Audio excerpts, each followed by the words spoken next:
They were in a race and knew it because they knew from bitter experience that Colonel Cathcart might raise the number of missions again at any time. They had nothing better to do than wait. Only Hungry Joe had something better to do each time he finished his missions. He had screaming nightmares and won fist fights with Hoople's cat. He took his camera to the front row of every USO show and tried to shoot pictures up the skirt of the yellow-headed singer with two big ones in a sequin dress that always seemed ready to burst. The pictures never came out. Colonel Cargill, General Peckham's troubleshooter, was a forceful, ruddy man. Before the war, he had been an alert, hard-hitting, aggressive marketing executive. He was a very bad marketing executive. Colonel Cargill was so awful a marketing executive that his services were much sought after by firms eager to establish losses for tax purposes. Throughout the civilized world, from Battery Park to Fulton Street, he was known as a dependable man for a fast tax write-off. His prices were high, for failure often did not come easily. He had to start at the top and work his way down. And with sympathetic friends in Washington, losing money was no simple matter. It took months of hard work and careful misplanning. A person misplaced, disorganized, miscalculated, overlooked everything, and opened every loophole. And just when he thought he had it made, the government gave him a lake or a forest or an oil field and spoiled everything. Even with such handicaps, Colonel Cargill could be relied on to run the most prosperous enterprise into the ground. He was a self-made man who owed his lack of success to nobody. That's a good one.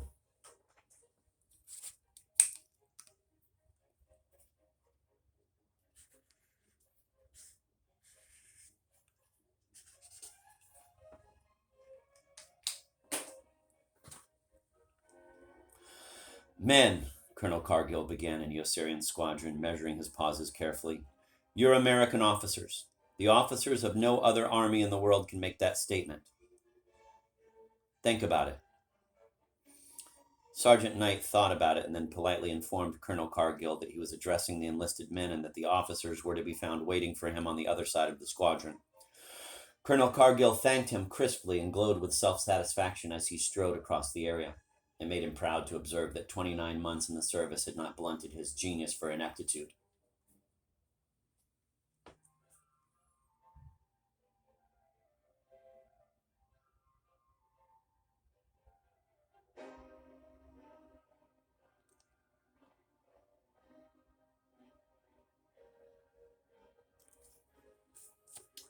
Men, he began his address to the officers, measuring his pauses carefully.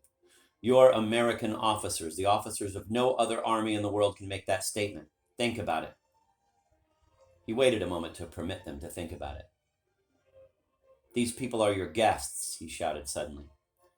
They've traveled over 3,000 miles to entertain you. How are they going to feel if nobody wants to go out and watch them? What's going to happen to their morale? Now, men, it's no skin off my behind, but that girl that wants to play the accordion for you today is old enough to be a mother. How would you feel if your own mother traveled over 3,000 miles to play the accordion for some troops that didn't want to watch her? How is that kid whose mother that accordion player is old enough to be going to feel when he grows up and learns about it? We all know the answer to that one. Now, men, don't misunderstand me. This is all voluntary, of course. I'd be the last colonel in the world to order you to go to that USO show and have a good time, but I want every one of you who isn't sick enough to be in a hospital to go to that USO show right now and have a good time, and that's an order. Yossarian did feel almost sick enough to go back into the hospital, and he felt even sicker 3 combat missions later when Doc Danica still shook his melancholy head and refused to ground him.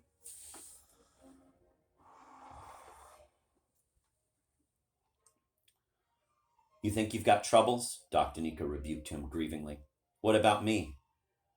I lived on peanuts for 8 years while I learned how to be a doctor.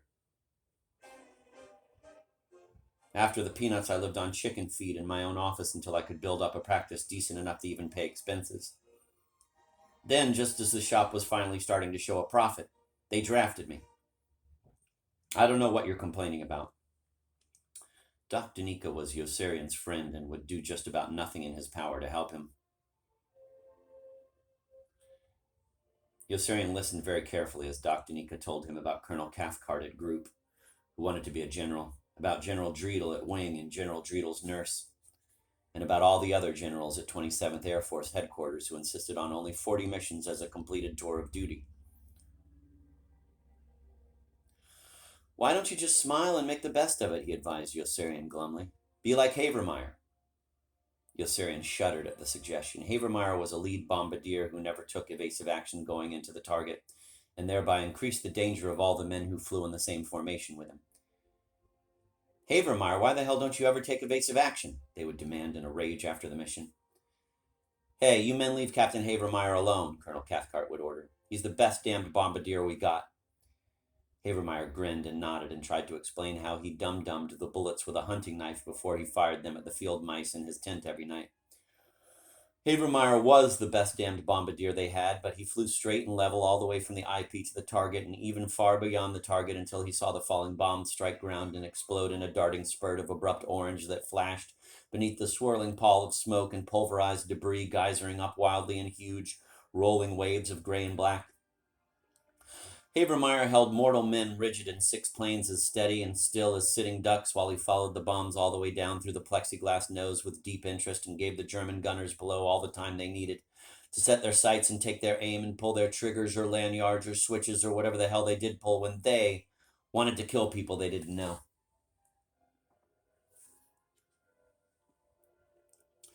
Havermeyer was a lead bombardier who never missed. Yossarian was a lead bombardier who had been demoted because he no longer gave a damn whether he missed or not. He had decided to live forever or die in the attempt.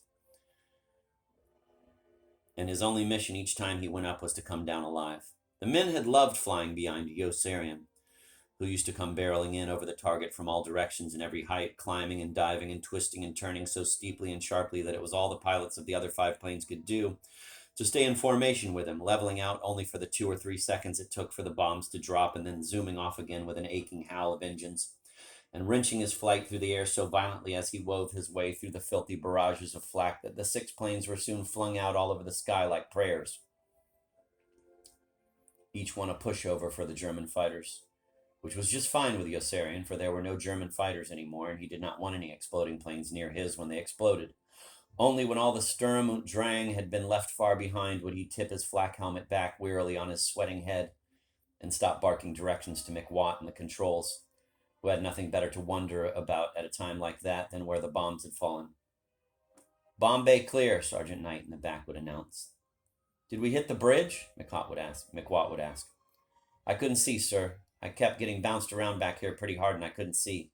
Everything's covered with smoke now and I can't see." "Hey, Arfie, did the bombs hit the target?"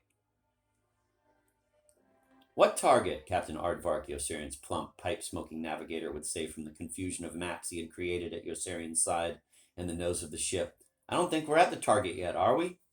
"Yossarian, did the bombs hit the target?" "What bombs?" answered Yossarian, whose only concern had been the flak. "Oh, well," Mick Watt would sing. "What the hell?"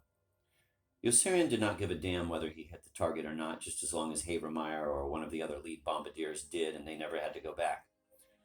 Every now and then someone grew angry enough at Havermeyer to throw a punch at him.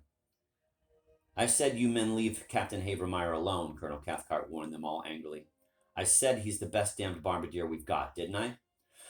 Havermeyer grinned at the colonel's intervention and shoved another piece of peanut brittle inside his face. Havermeyer had grown very proficient at shooting field mice at night with the gun he had stolen from the dead man in Yossarian's tent. His bait was a bar of candy, and he would pre-sight in the darkness as he sat waiting for the nibble with a finger of his other hand inside a loop of the line he had run from the frame of his mosquito net to the chain of the unfrosted light bulb overhead. The line was taut as a banjo string, and the merest tug would snap it on and blind the shivering quarry in a blaze of light. Havermeyer would chortle exultantly as he watched the tiny mammal freeze and roll its terrified eyes about in frantic search of the intruder. Havermeyer would wait until the eyes fell upon his own, and then he laughed aloud and pulled the trigger at the same time, showering the rank, furry body all over the tent with a reverberating crash and dispatching its timid soul back to his or her creator.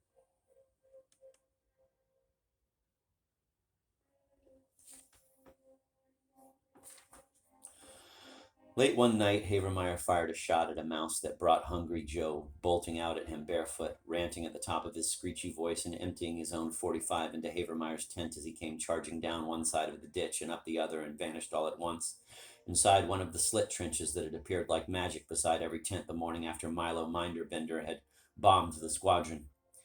It was just before dawn during the great big siege of Bologna, when tongueless dead men peopled the night hours like living ghosts, and Hungry Joe was half out of his mind with anxiety because he had finished his missions again and was not scheduled to fly. Hungry Joe was babbling incoherently when they fished him out from the dank bottom of the slit trench, babbling of snakes, rats, and spiders. The others flashed their searchlights down just to make sure. There was nothing inside but a few inches of stagnant rainwater. "You see?" cried Havermeyer. I told you. I told you he was crazy, didn't I?"